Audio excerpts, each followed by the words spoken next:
Buenas noches y bienvenidos a la, siempre lleva el número acá el licenciado Robledo, a la 16ª jornada castellaniana. Ya hace varios años lo venimos diciendo lo mismo, que después de alguna época en la cual éramos un grupito de 8 personas reunidos en torno a una mesa en algún salón parroquial, bueno, puedo decir que donde sea que la hagamos siempre hay una linda concurrencia a estas jornadas en homenaje a la vastísima obra del padre Leonardo Castellani. Y en el día de hoy vamos a dedicárselo a un tema bastante especial, como podrán ver allí, y como lo hemos estado difundiendo, Castellani y la psicología. Sabemos que ha leído y estudiado de vastísimos temas, de teología, de escatología, periodismo, historia. Dicho sea de paso, hay una obra reciente que está allá arriba ofrecida, Castellani revisionista, y muchas obras más del mismo Castellani, si quieren, gentileza del cazador del libro, después cuando salgan pueden mirar. Y varios otros temas más, pero uno que probablemente muchísima gente no conozca es su estudio, su trabajo, su investigación y sus obras sobre la psicología humana. Así que, bueno, fruto de estar muy en contacto con la bibliografía castellaniana y tener algunos amigos castellanianos y además psicólogos, bueno, hemos en esta ocasión recurrido a uno que era el instante, lo vamos a presentar, pero ya agradecemos la participación, la colaboración de esta actividad que hace ya varios años que organiza entonces el Instituto Estrada de Rosario. Previamente a la disertación de Agustín Benavides va un miembro, un colaborador del Instituto de Estrada, el doctor Darío Víctor, a hacer una breve introducción con algunos comentarios, algunas semblanzas sobre la biografía del padre Castellani. Ya después sí le vamos a dar la bienvenida a Agustín Benavides. Por lo cual, bueno, lo dejamos en compañía con Darío y vamos a dar inicio entonces a esta jornada. Muchísimas gracias. Ante todo, le voy a agradecer la invitación a las autoridades del Instituto, especialmente al licenciado Carlos Robledo, para estar en estas jornadas castellanianas, en donde Agustín va a disertar acerca de Castellani y la psicología.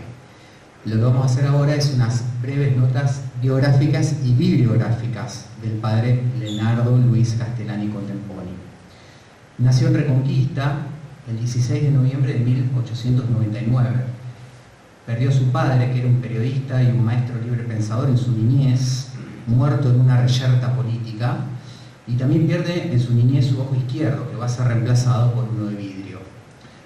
Terminó el bachillerato en Santa Fe y en 1918 ingresó al noviciado de los jesuitas en la ciudad de Córdoba. Estudió letras, filosofía, teología en Santa Fe, luego en Buenos Aires, y comienza a escribir camperas.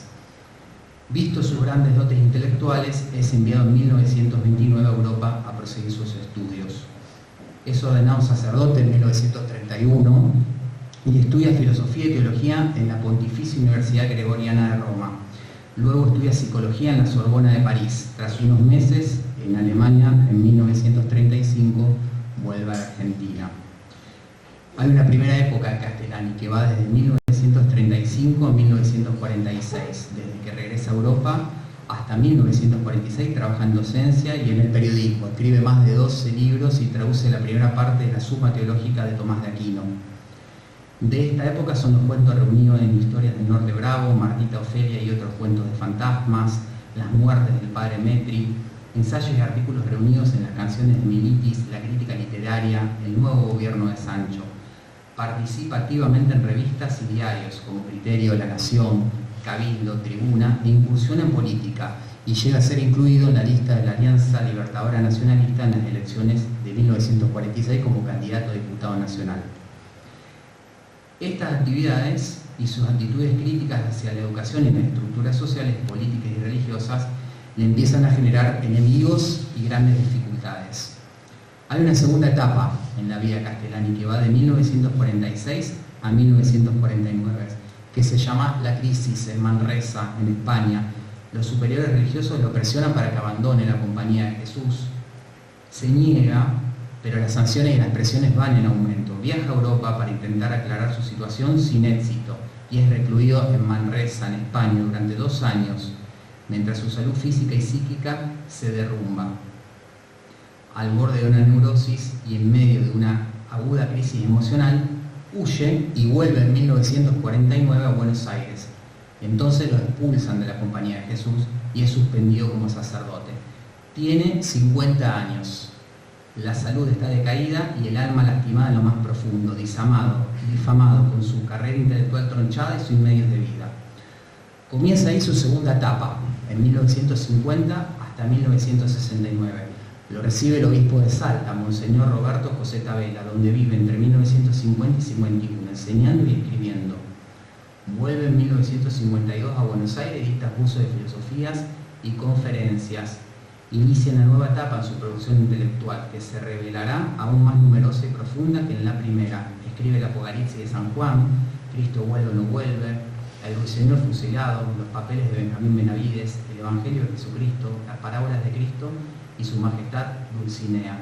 En 1966 se le restituye el ministerio sacerdotal y en 1967 funda Jauja, que dirige hasta el cierre en 1969. Y por último, la última etapa, desde 1969 hasta su fallecimiento en 1981, que es denominada El Ocaso, por el fin de la revista Jauja, que coincide con una década en que mueren otras esperanzas. Pasó el Mayo francés, la Primavera de Praga, el Concilio Vaticano II y la llegada del hombre a la Luna. Castellani se aparta cada vez más de la actividad política y en general de la sociedad. Volcado a su interioridad religiosa, su actividad se limita a escribir libros y dar conferencia. Profesa en esa etapa una gran admiración por el filósofo luterano Søren Kierkegaard, a quien dedica de Kierkegaard a Tomás de Aquino, uno de los principales libros de la última etapa, que lo pueden adquirir arriba. Muere el 15 de marzo de 1981 en Buenos Aires. ¿Y qué semblanza nos deja Castellani que podemos traer a esta conferencia? Y recurrimos a varios autores del nacionalismo para esto. Por ejemplo, Federico Ibarguren decía de Castellani que era un hombre lúcido, firme en sus convicciones, ortodoxo y cordial con la cruz de sus males a cuesta, que luchó quijotescamente contra las modernas herejías en una Argentina descristianizada y democráticamente liberal. Temperalmente hablando, Castellani era un hombre de reacciones francas, apasionadas y directas, total, auténtico hasta su original atuendo, con sotana, boina baja y cinturón militar, audaz en ocasiones y tímidos en otras, caballeresco por dentro y por fuera, pero a la vez muy afectivo, sensible de alma en extremo. Desde el punto de vista intelectual, Castellani fue, por su talento, un extraordinario prodigio desde muy joven y su genio brilló no solo en Argentina. Abarcó todos los secretos del saber divino y humano, sobresaliendo como un teólogo de una rara penetración dogmática en Europa, como un metafísico insigne, como profesor de filosofía en Buenos Aires y en Salta, ensayista, psicólogo, crítico literario, periodista inimitable, autor hasta de novelas y cuentos con mensaje religioso. También escribió proféticas poesías autobiográficas desgarradoras, dignas de una antología. Nos habló sobre la salvación del país, que estaba en bancarrota, y fue un motivo obsesivo y recurrente para él. Almó a Dulcinea, o sea, a la patria terrenal idealizada católicamente hasta su muerte. Caudillo de bravos, legionarios cristóbales, los diagnósticos que escribió en vida sobre las causas de la actual postración argentina son notables. Y acuñó una certera definición evangélica del patriotismo, y dijo: si los sujetos que viven en un mismo campo geográfico se odian cordialmente unos a otros, no se puede decir que allí exista patria. Porque si no amas a tu prójimo a cual ves, ¿cómo amarás a la patria a la cual no ves? En el amor al prójimo se resuelve prácticamente el amor a la patria, y si no es amor al prójimo, nada es. Nos habló también de la democracia liberal, en palabras que gozan de una certera actualidad. Dijo que le rendimos un debido culto, que no podemos sustraernos o pena de multa. El democratismo liberal, en el cual somos nacidos, dice Castellani, uno puede considerarlo como una herejía, pero también por suerte como un carnaval o una payasada. Con eso uno se libra de llorar demasiado, aunque tampoco le es lícito reír mucho. Ahora está entre nosotros en su desarrollo último y una especie de gozo maligno en la tentación del pensador, que ve cumplirse todas sus predicciones y desenvolverse por orden casi automático todos los preanuncios de los profetas y sabios antiguos, que comenzando por Aristóteles la vieron venir y la miraron fenecer, como sucede entre nosotros. De suyo debería morir si la humanidad debe seguir viviendo, pero no se excluye la posibilidad de que siga existiendo y aún se refuerce nefastamente si es que la humanidad debiera morir pronto conforme al dogma cristiano. Pero eso no será respaldado por una religión sacada a luz, el fermento religioso que encierra en sí y que lo hace estrictamente una herejía cristiana. La última herejía quizás preñada del anticristo, decía Castellani. Espiritualmente es para llorar el espectáculo que presenta el país. Esto lo escribió hace mucho, ¿no? El liberalismo ha suministrado a la pobre gente, no a toda, sino a la que no ama bastante la libertad, una religión y una moral de repuesto, sustitutiva de las verdaderas. ¿Qué es ver a tanto pobre diablo haciendo de un partido un absoluto y poniendo su salvación en un nombre que no es el de Cristo, aun cuando a veces el nombre de Cristo está allí también, de adorno o de sueñero? Se pega de palabras vacías, vomitan fórmulas bombásticas, se enardecen por ideales utópicos, arreglan la nación o el mundo con 4 árbitros pueriles, embullen como dogma, como hechos las mentiras de los diarios, discuten, pelean, se denigran, se aborrecen de balde, por cosas más vanas que el humo. Una vida artificial, discorde con la realidad, les devora la vida. Claro que los truchimanes que arman todo este tinglado y viven de eso, el caso no es tan simple. Ellos saben que detrás de su fe democrática y su moral cívica se esconde el poder y el dinero, sobre todo el dinero. El dinero, ese gran ideal nacional de los argentinos. Hacer mucho dinero rápidamente y por cualquier medio es la manzana de la vida. La serpiente no necesita aquí gastarse mucho. Pero por lo mismo donde pecan, por ahí perecen. De mentiroso a ladrón no hay más que un paso, y de eso a todos los otros vicios e incluso crímenes medio paso. Pueblo de mentirosos y ladrones. Bonita ejecutoria vamos a ganar en el mundo si seguimos por estos caminos. Criadores de vacas y cazadores de pesos. Ya nos llamó así Unamuno. ¿Por qué el hecho de ser argentino no está por encima del hecho de ser radical, socialista o nacionalista? ¿Por qué hemos de matarnos entre nosotros, abriendo con eso las despensas o las alcobas a los de afuera?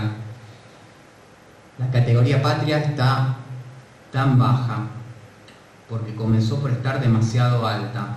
Si en el siglo XVI Erasmo de Rotterdam decía: ¿por qué el hecho de ser cristiano no está por arriba del ser francés o español? Si se pone a la patria en lugar de Dios, nada impide luego un partido en lugar de la patria. Un partido, una cosa partitiva, parcialmente, una parte, ni siquiera una parte de la patria como sería una provincia, sino una parte de esa mafia que corre detrás del dinero. De eso hace un absoluto, a lo cual ayuda la decadencia de la religiosidad. El hombre que no adora a Dios, adora por fuerza otra cosa, dijo Tomás de Aquino, y en primer lugar al Estado, que es la obra más grande de las manos del hombre. Y es que en el fondo existe detrás de la mafia de Marra una cosa más grave que no existió en la antigüedad, y es esa herejía que mencionamos. Qué diferente es la democracia de Aristóteles de la democracia de estas tierras. Las ideologías ingresaron a las facciones políticas, que teóricamente deberían tratar de los medios y no de los fines, dividiendo a los hombres en lo profundo, dando un cariz religioso a la contienda cívica e incubando verdaderas guerras civiles latentes y no latentes en todas las naciones, que tienen el implacable rigor de las guerras religiosas. Un comunista argentino tiene por enemigo a un argentino nacionalista y por hermano un comunista chino o ruso. Ese es el hecho obvio que espantaría Erasmo. La categoría patria ha caído, la otra categoría desplazada en el Renacimiento ha vuelto clandestinamente, y se lucha por una concepción total de la vida humana, y no por el medio más convincente de explotar el petróleo, ni siquiera por una constitución nuevecita. Juguete caro que pueden permitirse los argentinos.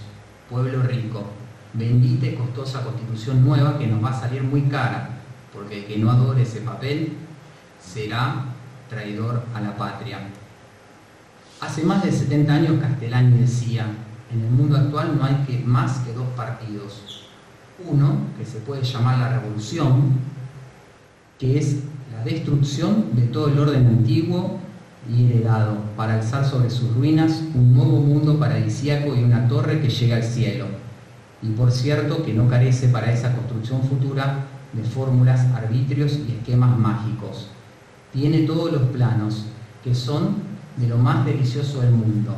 El otro, que se puede llamar la tradición, tendido a seguir el consejo del Apocalipsis, conserva todas las cosas que has recibido, aunque sean cosas humanas y perecederas.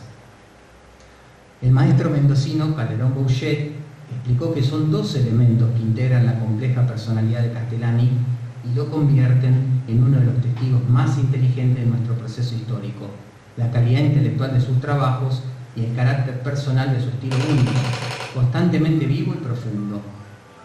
Su labor cotidiana en los periódicos lo convierte en una presencia perseverante dentro del quehacer de la nación y hace de él un testigo cuya agudeza crítica iba de par con el coraje para volcar en el testimonio su personalidad de escritor y la valoración religiosa de su cristianismo.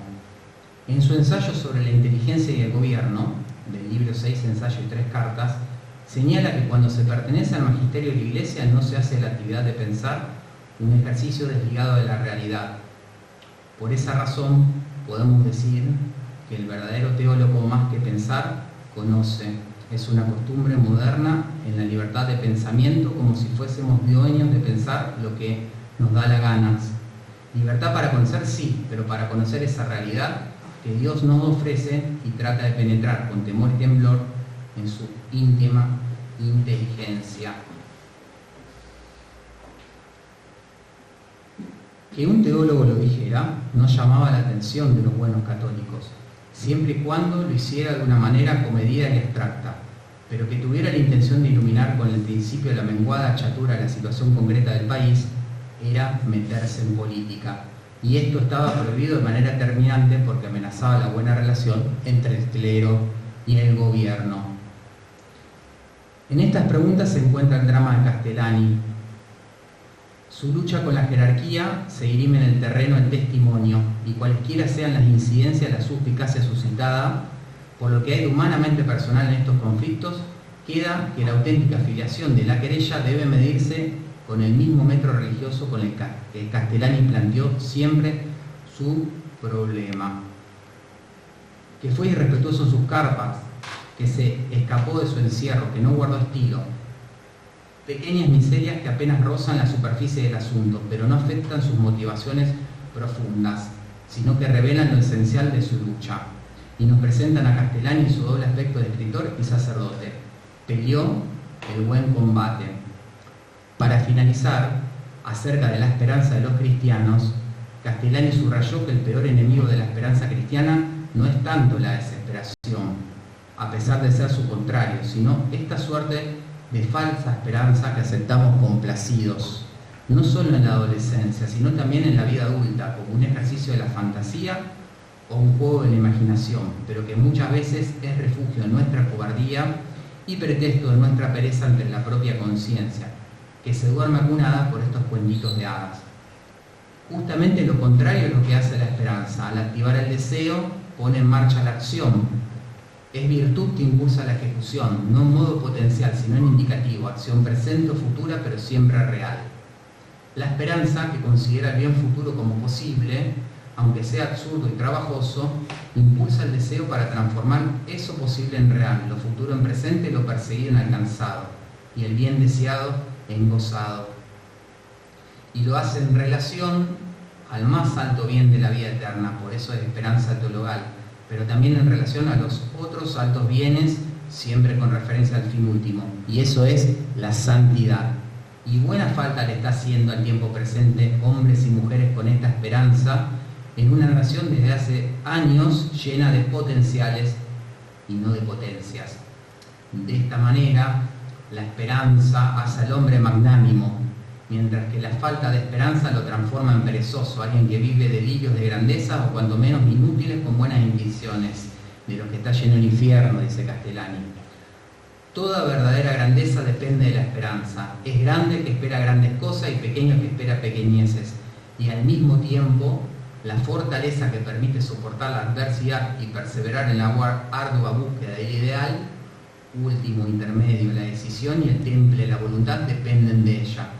Cierto es que sin la caridad cristiana podría entenderse mal esta esperanza, convirtiéndola en una virtud voluntarista, puramente humana y hasta a veces soberbia. Pero eso no le sucede al cristiano, porque funda su esperanza en la gracia de Cristo, Cristo que alimenta nuestra esperanza y nos hace capaces de lo grande, de esperar y de desear lo excesivo solo porque no ha sido prometido. La esperanza del cristiano es cierta, no caben en ella dudas ni potenciales. Su certeza viene de la promesa, el anuncio recibido, que es la buena noticia, el Evangelio. No necesita de ideologías ni utopismos, sueños o quimeras, porque está seguro y no vacila. Como observamos, Castellani fue un escritor muy prolífico, de estilo vivo y una notable inteligencia. Para algunos un profeta incómodo, en el que sus poesías, todo lo que no era desgracia, no se cumplió. Y nos preguntamos, ¿qué significado tendrá el alto magisterio cultural y religioso que asumió en vida, sin beneficio de inventario y en grado heroico de virtudes, el padre Castellani? Le preguntaron al mismo Castellani, ya enfermo, una tarde en su departamento de la calle Caseros, y contestó, mientras tenía un rosario que palpaba en sus manos: lo único que en adelante me interesa es prepararme a bien morir. En cuanto a mi obra escrita, antes tendrá que padecer la suerte natural de la semilla, pudrirse bajo la tierra para que Dios, mediante, aparezcan, si llueve, los brotes verdes de la planta. Estamos todos sometidos a esa inexorable ley biológica que es al mismo tiempo sobrenatural, morir para resucitar. Y también, por supuesto, deben cumplir dicha ley nuestras obras humanas. Confiemos en el decir del padre Castellani, que afirmó: la patria son ustedes. Entonces, la patria real es muy chica, no lo sé, puede que sí, puede que no, pero la patria son ustedes. Y si la iglesia somos nosotros y la nación real, no la nación diario, somos nosotros, ¿qué porvenir nos espera? Un buen porvenir. Después de lo que ve la melancolía del anciano, viene lo que ve la juventud renovada por la fe. El Salmo nos dice: Dios puede renovar mi juventud como la juventud del águila. Tal la visión prospectiva que nos dejó el grande hombre, a quien hoy le dedicamos estas palabras y estas jornadas. Muchas gracias.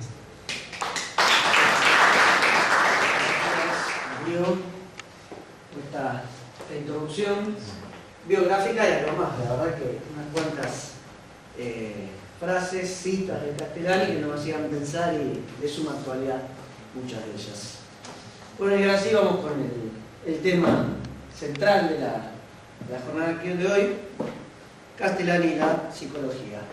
Como les decía, varios años hemos desarrollado estas charlas. En esta oportunidad no quería olvidarme de agradecer a la Universidad Católica de Santa Fe, que gentilmente nos invita, nos da este espacio, así que vaya el agradecimiento para ella y a su director también, el licenciado Andrés del Paso. Bueno, vamos a presentarlo entonces a Agustín Benavides, licenciado en Psicología por la Universidad Católica de La Plata y licenciado en Ciencias para la Familia por la Universidad Austral. Cuenta con 10 años de experiencia en el ámbito educativo como docente de nivel medio y superior. Colegio Español, Instituto Virgen del Rosario, Universidad Católica de Santa Fe y Universidad Austral de Pilar. Se ha desempeñado como coordinador de proyectos pastorales e institucionales, espacios de orientación vocacional y asesoramiento familiar. Actualmente impulsa espacios de reflexión desde la clínica, seminarios socráticos, talleres sobre hábitos familiares y uso saludable de la tecnología. Y bueno, hoy muy gentilmente se ha prestado para venir a compartir estas reflexiones sobre Leonardo Castellani y la psicología. Con mucho gusto te vamos a escuchar. Bueno, muchas gracias. Acomodarnos. Muchas gracias, Carlos. Muchas gracias también a Carlos Robledo y a Andrés del Paso por prestarnos un poco esta casa, que ha de ser para mí también mi casa de estudio, ¿no? Que es en la Universidad Católica de La Plata, donde he estudiado psicología. Gracias, Darío, también por la introducción más que vasta y profunda acerca de la obra del padre Leonardo Castellani. para agregar un poco a lo que comentaba Darío en relación a su bibliografía, el padre Leonardo Castellani en Europa, ¿no? en la Pontificia Universidad Gregoriana de Roma, se doctora en filosofía y en teología, y en la Universidad de la Sorbona en París en psicología, ¿no? Que es un poco aquello a lo que venimos a hablar el día de hoy. En psicología estudia con George Dumas, ¿sí? ¿Y por qué lo nombro? Porque al mismo tiempo es uno de los principales influyentes en la obra de Castellani y sobre todo del acercamiento a la filosofía europea, ¿no? Que da y tiene como concordancia que estudia con Charcot, ¿sí? Que es al mismo tiempo uno de los mentores de Sigmund Freud, ¿no? Y es un poco en este pequeño análisis que hacemos al inicio el punto sobre el cual vamos a trabajar.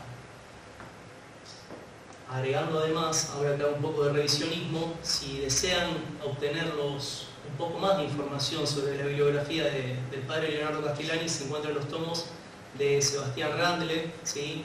Que son Castellani Jesuita y Castellani Maldito.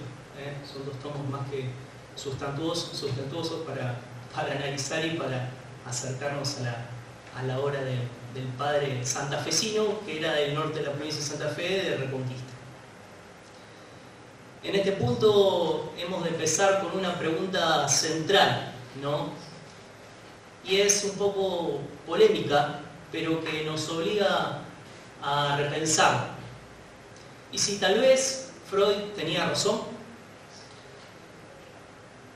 A partir de aquí lo que vamos a analizar va a ser una breve semblanza de toda la obra del padre Leonardo Castellani acerca de lo que es la psicología.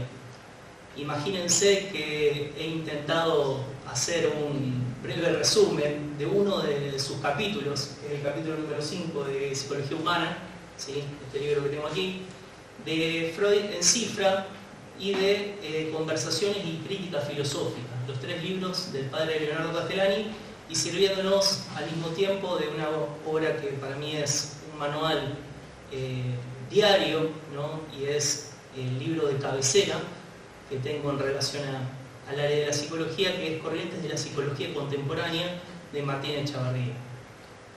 En estos 4 libros abordamos sobre todo lo que es la problemática del psicoanálisis y lo que esto implica, ¿no?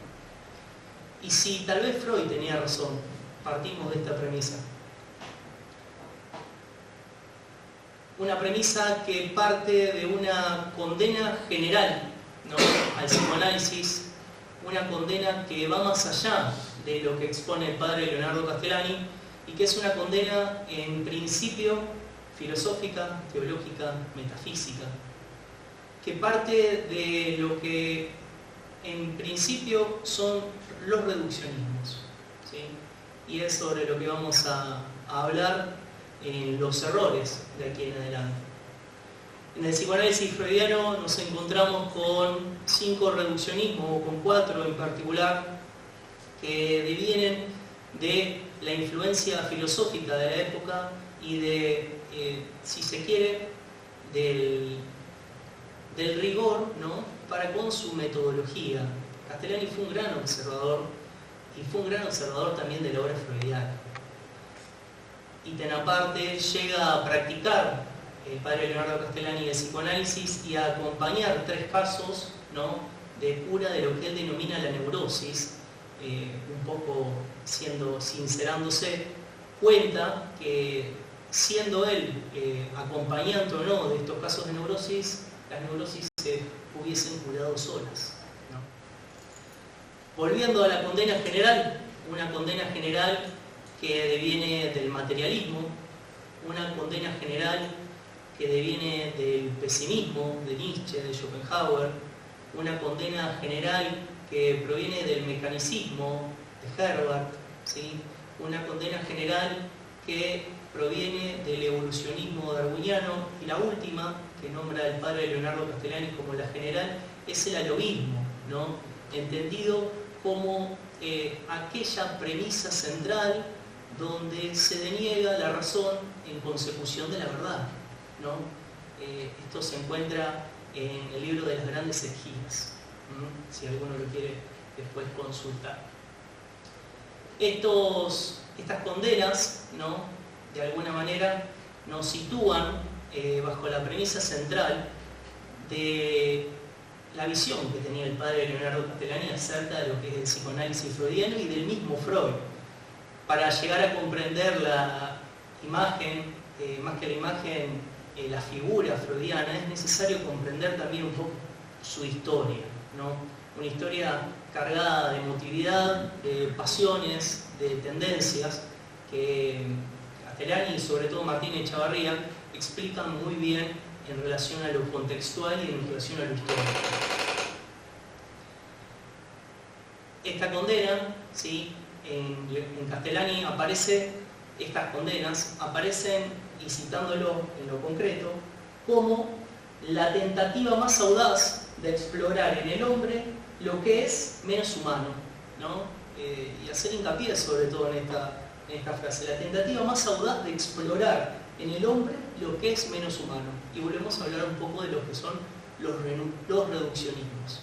Para Castellani, Freud, al mismo tiempo, en materia de teología, en materia de moral, no ha de ser más que hedonista, individualista y profundamente egoísta, ¿no?, consigo mismo y con los demás.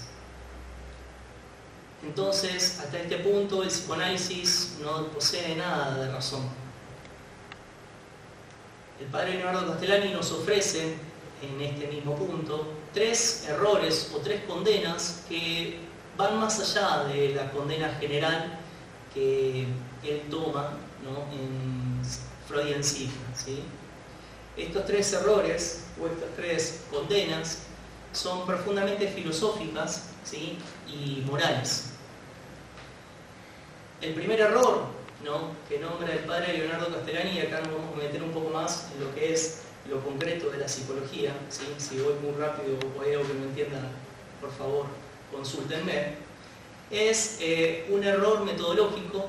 El segundo error es un error doctrinal, ¿no?, psicológico. Y el tercer error es un error filosófico-antropológico, ¿sí? El primer error es un error metodológico. ¿Y por qué metodológico?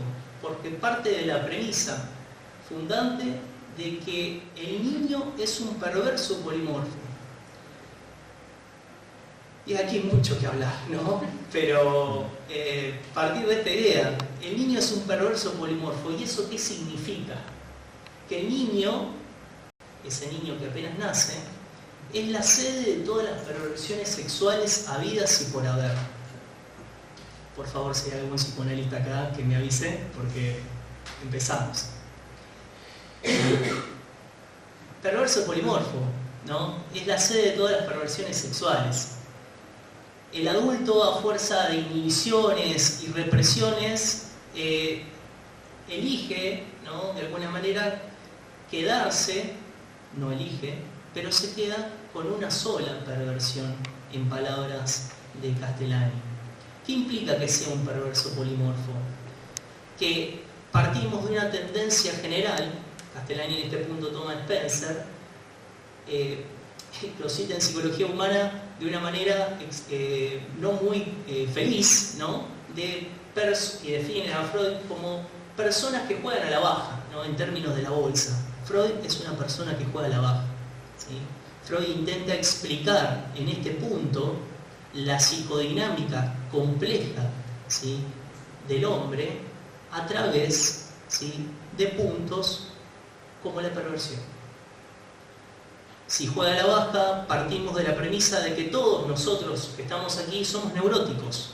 No existe otra nomenclación más allá del punto central. Todos somos neuróticos, nacemos por constitución neuróticos. Y si tendemos a la baja, y si somos neuróticos, y si somos perversos, ha de ser necesario en nosotros un orden, ha de ser necesario en nosotros límites, han de ser necesarios en nosotros esquemas, ¿sí? En este punto, Castellani condena al psicoanálisis freudiano como asociacionista y como naturalista, decíamos. Asociacionista porque la neurosis es aquella que explica la psicodinámica del hombre, y naturalista por la correlación que existe entre una parte y la otra. En palabras de Castellani, ¿sí? A ver, ¿dónde quedamos? Acá. En palabras de Castellani, Freud camina desnudo en materia de filosofía, ¿sí? Y toma a Wittels, que expone exactamente lo mismo. El mismo Freud, en La vida del psicoanálisis de 1928, dice o expone sobre sí mismo que es constitucionalmente inepto para el ejercicio de la filosofía. Y como siempre en filosofía decimos que lo menos explica lo más, en este punto para Freud lo mismo, ¿no? Lo menos, es decir, la neurosis, explica la totalidad, ¿sí? La totalidad del psiquismo humano.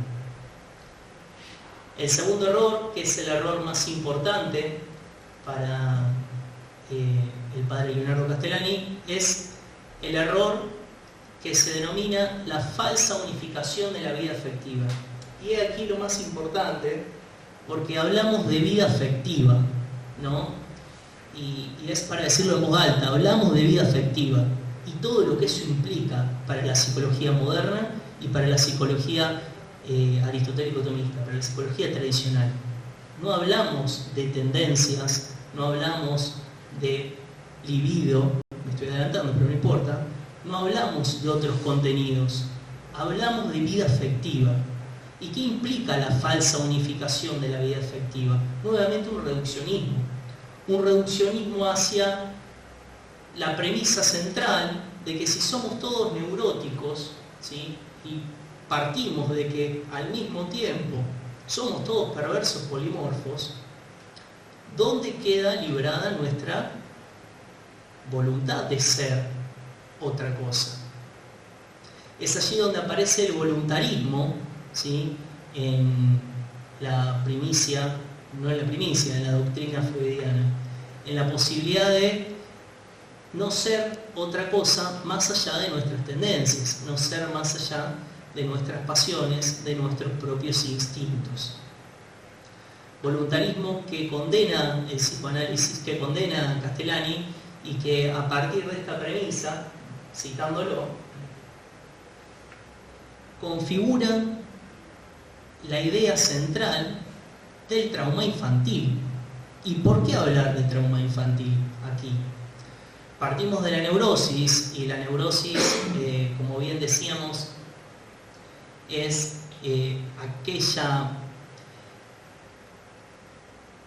aquel desgarramiento, ¿sí? Aquel desgarramiento, aquella partición del psiquismo que no es solo del psiquismo, sino es del yo, sino es del corazón, sino es del espíritu. Esta partición del psiquismo es la que configura el error central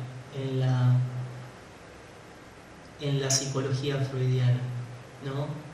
Es el error central. El error se encuentra en este punto, ¿sí? En la imposibilidad de unificar la vida afectiva. El único punto de unificación que posee el psicoanálisis, ¿sí? Es su falsa unificación.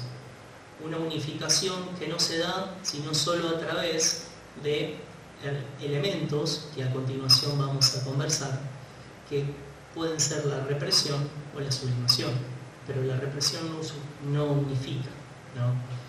Citando en este punto a Santo Tomás, ¿no? Lo único que puede lograr unificar la vida afectiva no está dentro de la vida afectiva. La integración en la filosofía solo se encuentra en la esfera cognitiva o intelectiva. En fin, en este punto el psicoanálisis freudiano sigue sin tener razón. Y llegamos al tercer error. El tercer error es el error que decíamos filosófico y antropológico, voy a intentar ser muy escueto en esto, que consiste, decíamos, que el niño es perverso polimorfo, la falsa unificación de la vida afectiva, y que el primer acto del niño es un acto sexual, ¿no? El primer acto del niño, que es el acto de conservación, de supervivencia, de alimentación, de alimentarse, ¿no? Que el niño busca a su madre para alimentarse. Freud explica y nos dice que es un acto sexual. Nuevamente partimos de la idea principal de que en la psicología freudiana lo único que encontramos son reduccionismos. ¿Y por qué el error es un error filosófico o antropológico? Dice Castellani que en este punto Freud no logra identificar o no logra diferenciar el principio aristotélico del acto y de la potencia. No logra diferenciar aquello que es de aquello que no es, o que puede ser, o que está en el devenir, que se encuentra en el porvenir, aquello que es latente, ¿no? Entonces, si no logra Freud diferenciar aquello que es y de aquello que no es, el hombre, ¿no? Este niño, no ha de tener otra posibilidad más que la misma, ¿no? Que decíamos previamente. El psicoanálisis en este punto yerra en una primicia que es fundamental, que no es en la intencionalidad de la observación, que valga decir que Freud fue un gran observador y fue un gran investigador, pero no ha sabido, no me corresponde a mí decir esto sino a Castellani, no ha sabido justificar, no ha sabido explicar a través de los actos, ¿no? Su metodología o su doctrina. Tomo en este punto lo que dice Castellani como que el error, como la idea central de que el error se encuentra en la finalidad de los propios actos. No es la observación dentro de la clínica, sino su justificación de que todo acto es sexual, de que todo acto está cargado de deseo. Y nuevamente decíamos sobre el error implica que el primer acto del niño no es lo que en la psicología freudiana se denomina libido, sino es aquello que nosotros entendemos como apetito sensible, ¿no? Y aquí también hablar de apetitos, hablar de tendencias, hablar de instintos, ¿no? Apetitos, tendencias, instintos, sensaciones, ¿sí? Y el intelecto o la razón. Entonces, hasta este punto, nuevamente, no encontramos verdades, ¿no? En el psicoanálisis freudiano. Pero Castellani, a lo largo de toda su obra, y sobre todo en estos ejemplares que vemos acá, se sirve de otros autores. Se sirve de López Ibor, se sirve de Davies, se sirve de Prinzhorn, sobre todo de Sullivan, y nos presenta la idea de un psicoanálisis integrado, la idea de un psicoanálisis que logra unificar la vida afectiva. Habla de la psicoanálisis como aquella doctrina que posee, ¿no?, capacidad de redención.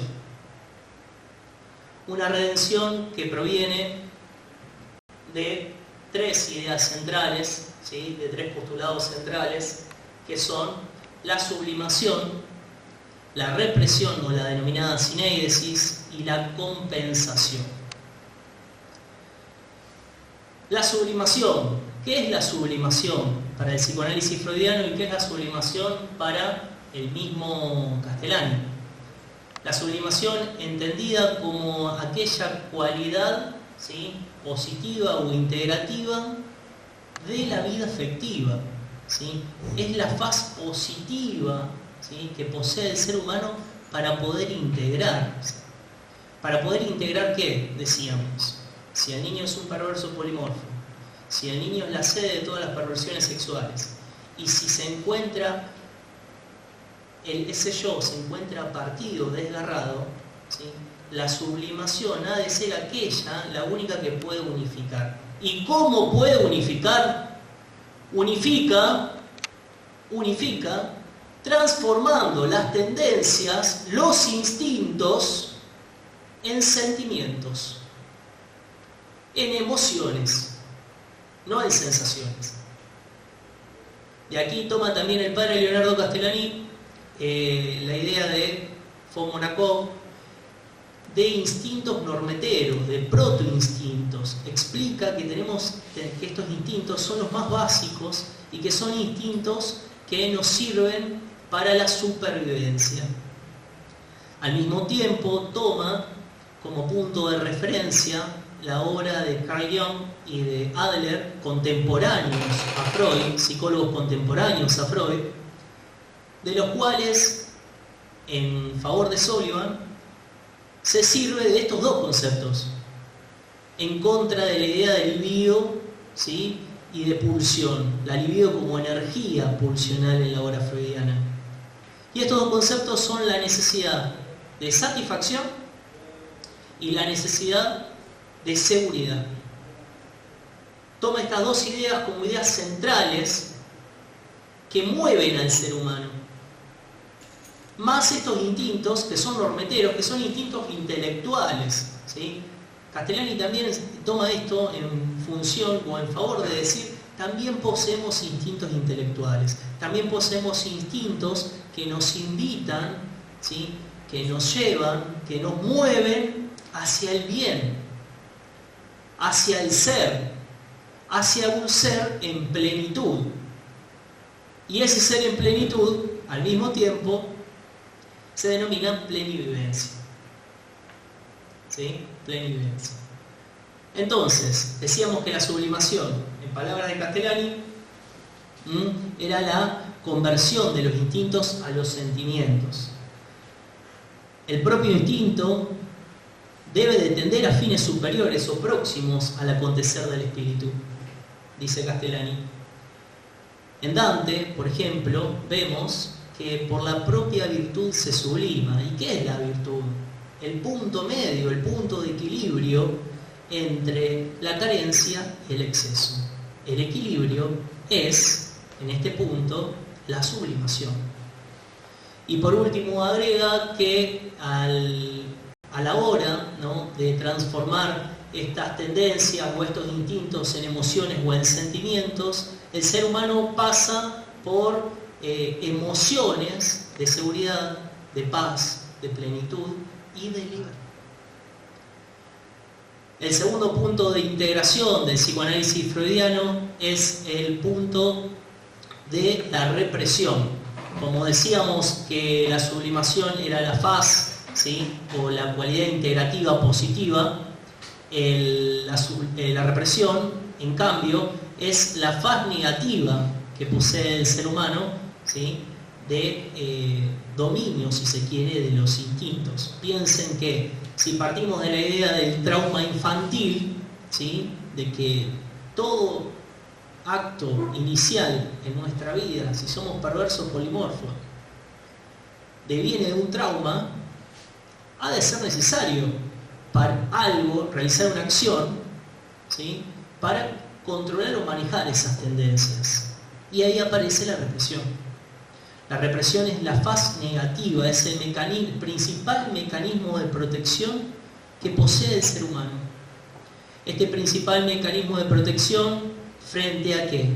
Frente a uno mismo, frente a las propias tendencias, decíamos. Reprimir, en términos freudianos, que siempre posee una connotación dañina para el psiquismo humano, es meter bajo la alfombra. En este colocar bajo la alfombra, entendido por el padre Leonardo Castellani, ¿no?, entendemos que ha de ser necesario tener el terreno preparado para poder reprimir, ¿sí?, y que este mecanismo de protección no ha de ser más que producto de la educación que recibe el ser humano. Una educación que se constituye en función de sus sistemas, ¿sí?, y de sus sistemas partiendo de la idea del super yo. ¿Qué es el super yo freudiano? ¿Sí? Algunos seguramente me lo sabrá responder, ¿no? El super yo es ese sistema que nos acompaña, ¿sí? De alguna manera, que nos limita, que nos conduce a través de todo aquello que es socialmente y moralmente, ¿no?, aceptable. El psiquismo en Freud no es más que la suma de los conflictos que se dan entre el yo, ente regulador, de alguna manera, el super yo y el ello. Esta represión, decíamos, que deviene de la educación. Y si deviene de la educación, deviene de fuera. Pero que al mismo tiempo existe una represión que es interior, que se complementa con esta represión que es exterior. Y esta represión que es interior se denomina sineidesis, ¿no? Palabra un poco rara, ¿no? Pero se denomina sineidesis. ¿Qué es la sineidesis para el padre Leonardo Castellani? Es la propiedad del hombre, del sistema nervioso de ir hacia atrás, ¿no? Una especie de freno de mano, de marcha atrás, de defender la totalidad orgánica, la válvula de seguridad del psiquismo humano, de conservación, y es la propiedad retráctil de todo lo biológico. En este punto podemos decir dónde está la integración en el psicoanálisis, en la presentación del concepto de represión. Lo mismo que para con la sublimación. ¿Dónde está el valor en Freud? En la presentación del concepto. Y la represión, entendida en este punto, a pesar de saber diferenciar la sineidesis, de saber diferenciar la represión freudiana, es un concepto que Freud al mismo tiempo tampoco esboza él. Y ahí esto también hay que decirlo. Antes hablábamos de los reduccionismos, hablábamos del mecanicismo proveniente de Herbart, y es sobre este mismo autor sobre el cual Freud toma algunos conceptos. Uno de esos conceptos es el concepto de represión. Otro concepto es el concepto de regresión, ¿no? Otros conceptos que no son de Herbart propiamente, pero cuando hablamos de inconsciente, ¿no?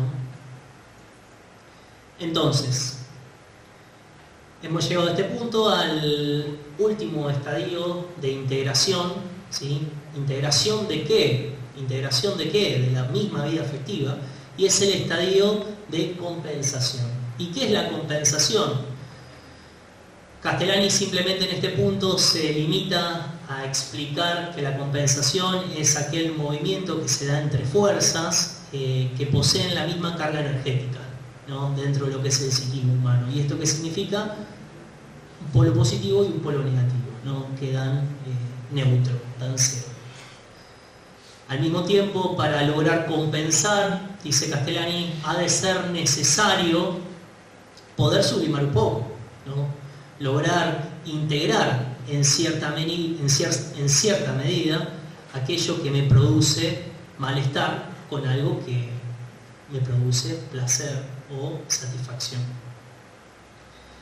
Entonces, llegando a este punto y en estos tres estadios de la afectividad, Freud tiene razón. ¿Es recomendable el psicoanálisis? ¿Es recomendable la práctica, ¿no?, del psicoanálisis en la actualidad? En este punto no hay más que explicar o de contar de alguna manera la primicia central que posee el psicoanálisis en la actualidad, el valor que posee en la actualidad y el estatus cultural, ¿no?, que se encuentra presente en nuestro país. La conclusión para el padre Leonardo Castellani, citándolo: entiende al psicoanálisis como un movimiento de hombres de ciencia y de buena voluntad, que ha hecho grandes descubrimientos, aunque sean parciales, reconociendo que en él sí hay grandes verdades que deben ser acompañadas, escuchen esto, de una antropología sana y asentadas en una verdad filosófica. Al mismo tiempo no debemos olvidar que el psicoanálisis no deja de ser, no va a dejar de ser un modelo, ¿sí?, de psiquismo, ¿sí?, de psiquismo no infantil, pero de psiquismo humano, que se limita al espacio de la clínica, pero que no se limita solo al espacio de la clínica, sino, ante todo, a la cura de la neurosis, ¿sí?, a la cura de la neurosis, que posee un cuerpo de doctrinas que repercuten infinitamente mucho más de ella. En la obra del padre Leonardo Castellani se diferencia, él mismo diferencia, como decíamos, entre el psicoanálisis y la psicoanálisis, ¿sí?, porque partimos de la base que el psicoanálisis es femenino, eso nos decía Castellani, entonces él entiende como la psicoanálisis, no como el psicoanálisis. Y logra diferenciar, ¿no?, el modelo de lo que es el psicoanálisis en sí como modelo terapéutico del freudismo. El freudismo entendido como aquel movimiento cultural, como aquel movimiento desarrollado, ¿no?, de ese justamente modelo terapéutico, que va más allá del espacio de la clínica, que intenta explicar sobre todo la constitución de todo lo que es meramente humano. Pero decíamos antes, intentar explicar todo lo que es meramente humano desde la baja es algo tendencioso, ¿no? Además, dice Castellani que Freud ha de ser un investigador genial, que a su criterio fue un gran observador, de penetración asombrosa, pero viciado de insalvables prejuicios. En esta dinámica en la que el padre Leonardo Castellani acompaña 3 casos de neurosis, también dice esto: si usted me da un neurótico perdido que ha probado todas las curas posibles, el psicoanálisis aún corregido debe ser presentado como el último remedio posible. El psicoanálisis o la psicoanálisis es hija imprescindible de nuestra época, ¿no? Todas estas son citas que podemos encontrar en estas obras. Y para finalizar, ¿no?, podemos decir que vamos a ir un pasito para atrás. Antes de finalizar, pensar un poco sobre lo que es el estatus cultural que posee el psicoanálisis en Argentina. Les quise traer el día de hoy algunos gráficos acerca, no sé si logran ver todos, acerca de la importancia que tiene en algunos países y sobre todo en el nuestro, sobre todo en esta ciudad, y me atrevo a decirlo, ¿sí?, donde las escuelas de psicología son profundamente psicoanalíticas. El primer cuadro, ¿no?, nos revela cuál es la incidencia que se encuentra desde 1950 hasta el 2020 sobre los modelos terapéuticos, ¿no? Modelos terapéuticos acompañados o no, ¿sí?, de atención psiquiátrica, modelos terapéuticos psicoanalíticos y modelos terapéuticos que solo se funden en lo cognitivo-conductual. Y en el segundo cuadro vemos exactamente lo mismo, el descenso, ¿no?, real que presenta el psicoanálisis a lo largo de los años. Pero en Argentina eso no ha pasado. En Argentina, si alguno de ustedes suele consultar a un terapeuta o quiere acudir por ayuda profesional, y más en Rosario, solemos encontrarnos con terapeutas que sean psicólogos y que sean sobre todo psicólogos psicoanalíticos. En la ciudad de Buenos Aires aún el 40% siguen llevando adelante esta metodología. En cambio, como vemos en Alemania, en Estados Unidos, en Canadá o en Reino Unido, la primicia, hasta casi un 70%, sí empieza a ser, o ya es desde 1980, referida a lo que es la psicoterapia cognitiva conductual. En Francia encontramos, por otro lado, encontramos no solo algunos psicoanalistas, sino también desde el modelo lacaniano algunos modelos terapéuticos centrales. Entonces, en este punto, partir de esta idea, y más que partir, dar cierre a la idea de Castellani sobre lo que es el psicoanálisis, tomando como cita al mismo padre, ¿no?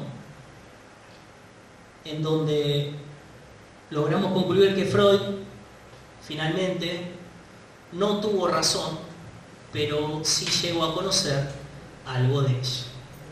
Muchas gracias.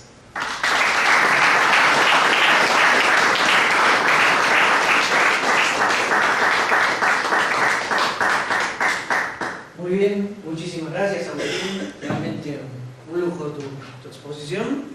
Seguramente para los que son especialistas en el tema, en la psicología, y para los que no, realmente hemos aprendido mucho.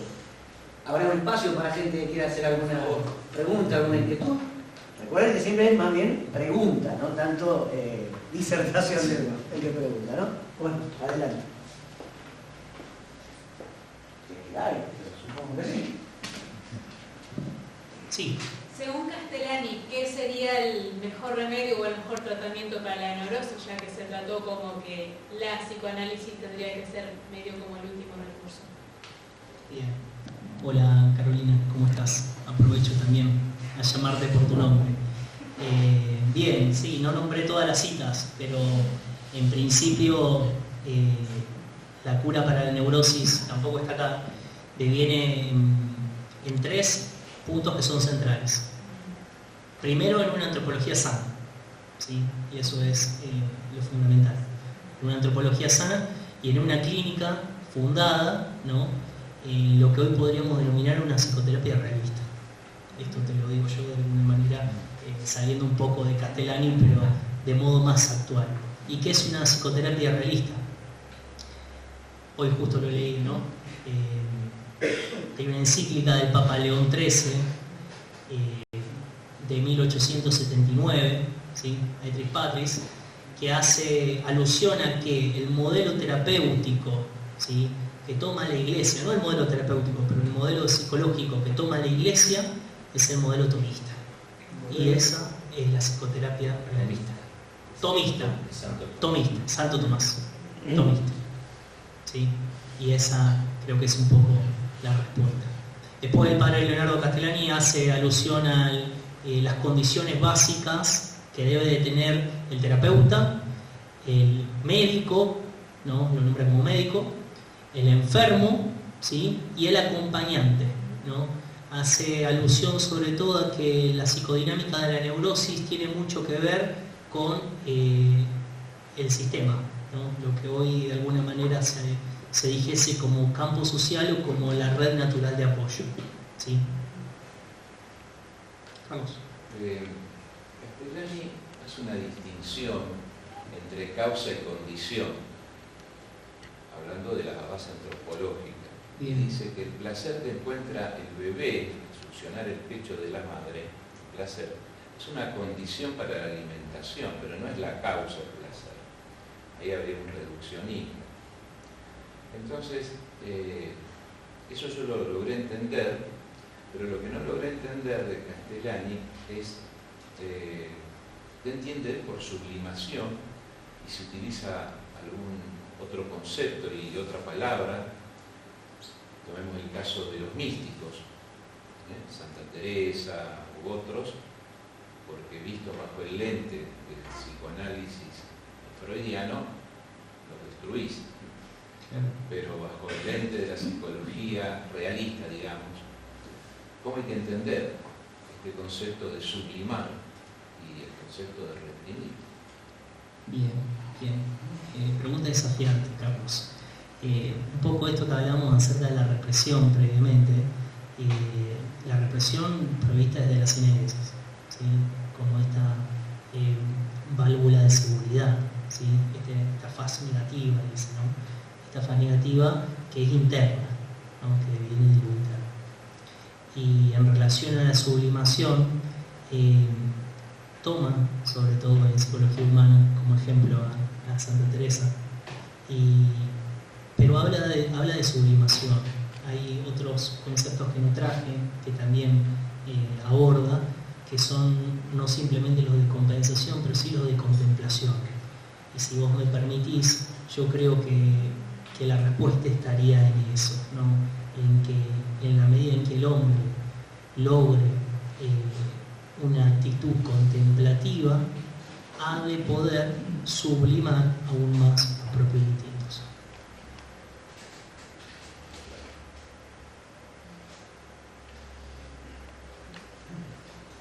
Sí.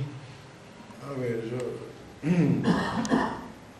sobre el tratamiento de la neurosis y, en fin, de los problemas psíquicos en general, ¿cuáles serían las corrientes actuales, qué sé yo, tal psicoanálisis ortodoxo que lleva meses o años de tratamiento, otros métodos como el rogeriano, que es más cara a cara, más ir directamente a la raíz de los problemas y tratar de buscar una solución corta, y no sé qué otros, ¿cuáles serían las distintas formas de tratamiento, reduciendo, digamos, a lo más simple, digamos, que actualmente se utilizan? Bien, bien. ¿Cómo podemos clasificar hoy? Debe haber muchos, pero lo más significativo de los tratamientos que se utilizan hoy. Bien, perfecto, muchas gracias. Hoy día nos encontramos en la génesis con más de 400, ¿no?, corrientes terapéuticas o corrientes de la psicología. Lo más grueso, sí. Las clásicas, ¿no?, son 5. ¿Sí? El psicoanálisis, la psicología cognitiva, la psicología conductista o el conductismo o el comportamentalismo, el modelo humanístico, ¿sí?, y el modelo sistémico. Cada uno creo que tiene una vasta también explicación y también posee una base filosófica detrás. Modelos simples en sí no hay o no existen, sino que cada uno a lo largo de su génesis ha querido explicar, ¿no?, yo decía la psicodinámica del hombre desde un espacio particular, ¿no? Por ejemplo, hoy día sabemos que nos encontramos supeditados a una vida ansiosa, ¿no?, llena de estímulos, y por la misma condición sociocultural suele tener primicia la psicología cognitiva conductual, ¿no? Conductual, esto sería tratamiento más directo, donde el terapeuta interviene más. Así es. Claro, sí. Porque lo otro es como que el paciente va sacando a lo largo de mucho tiempo y buscando respuestas sin una intervención del terapeuta. Así es. Sí. Y trato de entender qué es el conductismo, ¿no? Sí, el conductismo es un movimiento. El conductismo es distinto de la psicología cognitiva comportamental. Son dos modelos totalmente distintos. Uno deviene del otro, sí, que se desarrollan en principio en Estados Unidos el siglo pasado.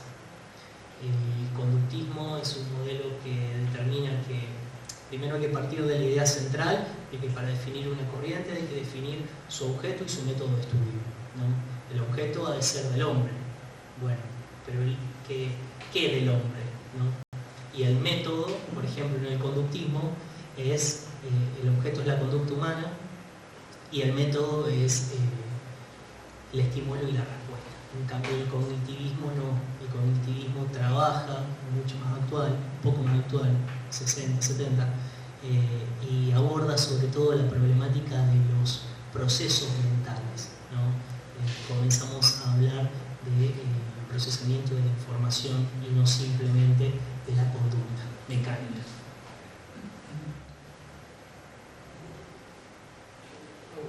Sí.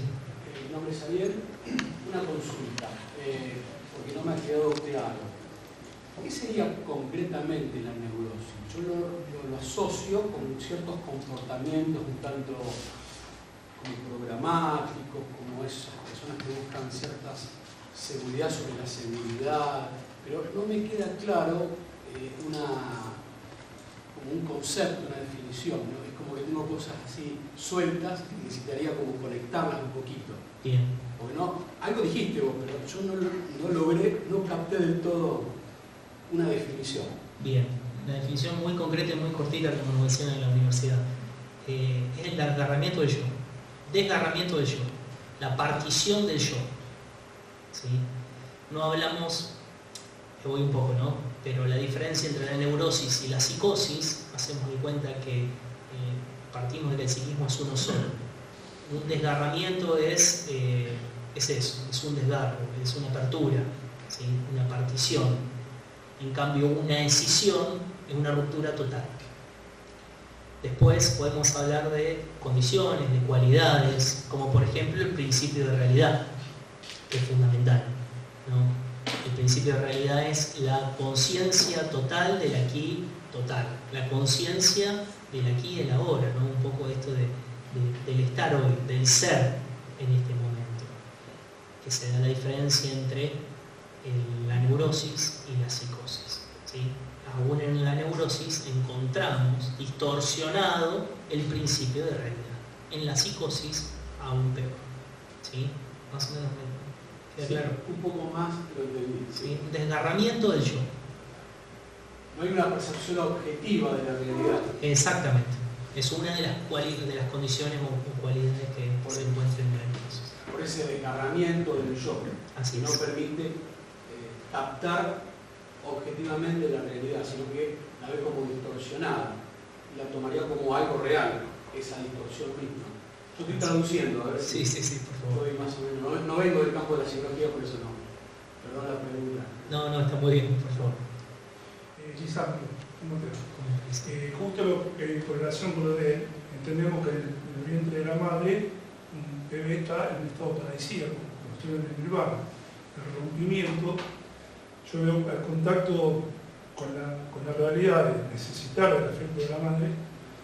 También hay algo que me viene muy a consecuencia de lo que tema de la redención, que también la tendencia del hombre a ese rompimiento con el tema del fenómeno de la muerte, ese desprendimiento de la existencia, porque vos hiciste un comentario respecto a la antropología humana, la antropología humana, eso te quería preguntar. Pero lo que voy a esto, desde el punto de vista del hombre, en sí, cuando tiene contacto con la realidad que necesita, prescinde, también es como que aparece un poco la cuestión de la muerte. Es como que la vida, al desprenderse un estado con todo, al tener contacto, ese desprendimiento es como que lo va llevando a la necesidad de esa tendencia, lo que no sé si estoy equivocado, a lo que es como que hay algo que está presente en el tema de la muerte en sí. Bien, bien. Bueno, tomo un poco lo que veníamos conversando. Castellani en primera instancia habla de que Freud, a pesar de todos sus errores, es un gran observador. Freud, en los albores de su muerte, desarrolla un concepto proveniente del tánatos, la pulsión de muerte. ¿Sí? Y desde Castellani hablar de, partimos de que estos instintos de conservación o estos protoinstintos o instintos normeteros, según von Monacov, como pueden ser intelectuales, también hay instintos de conservación.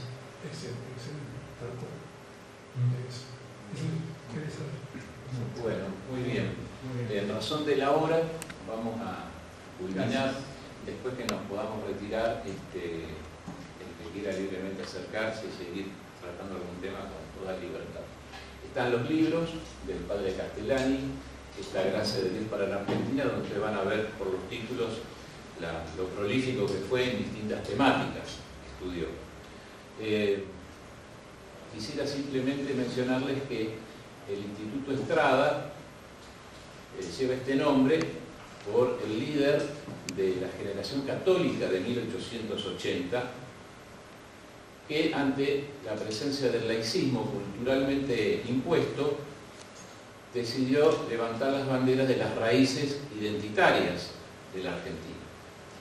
A eso siguió después una generación de los cursos de cultura católica de 1920, con Tomás Casares a la cabeza, que fue el germen después de la Universidad Católica Argentina. Son iniciativas de laicos, o sea, de fieles católicos convencidos de una misión de fe y patriótica.